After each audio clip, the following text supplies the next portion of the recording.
ông công ông táo Tết nhất đây, nó có khách để cuối thùng con này là con cuối cùng, nhưng mà có một con hàng đã khui rồi nhưng mà cho mượn mất.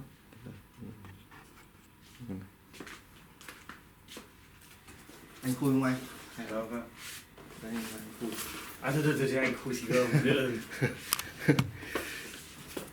Cuối cùng giới thiệu rạch nướng cho nó không sao cả. Bên này bảo hành được 2 tháng, không khui ra không có vấn đề gì, bên này chịu trách nhiệm.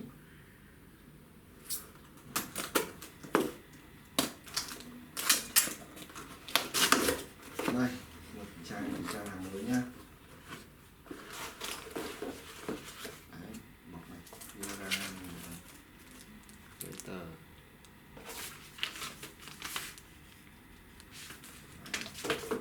Hộp sạc nó. Sạc này như là X1 carbon luôn. Sạc này như X1 carbon, nó lại giống dòng sạc đấy như X1 carbon thế hệ trước, chân sạc nó USB.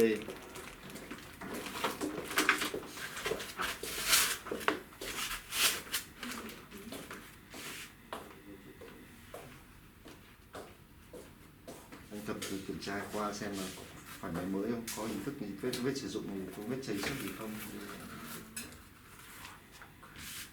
để mà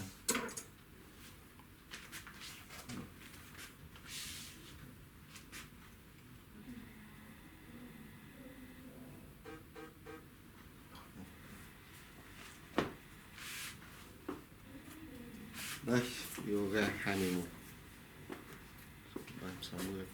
Con này bên này volume, bên này có một cổng USB, một USB đúng không, nút nguồn, bên này nút nguồn. Bên này là xoay cái màn hình, tắt mình cứ khóa cái màn hình xoay gập. Con đấy là chỉ có cổng kết nối HDMI chứ không có ấy nhỉ, VGA nhỉ. Con này có cái mini display port này, anh có thể ra màn hình không có HDMI nhưng mini display port, tức là cái HDMI bé, HDMI nhưng mà nó dạng HDMI. Nhưng mà thế thì có cái anh có cái cáp để chuyển đổi không? Chuyển đổi thì cái hội nó bán chuyển đổi riêng, bên này lại không có cái cáp đấy. Hội ra anh hỏi các, hoặc anh order ở Lazada có ngay nó mang đến tận nhà luôn. Rồi, video giới thiệu qua thế thôi, còn khui thùng ra còn nâng cấp cho khách hàng.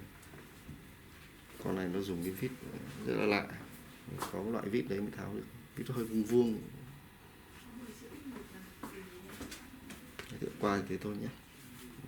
Thùng nâng cấp rồi. Con này sẽ bỏ trên website đi, nhưng mà còn một chiếc nữa cho khách mượn, còn 11 inch. Rồi, xin cảm ơn.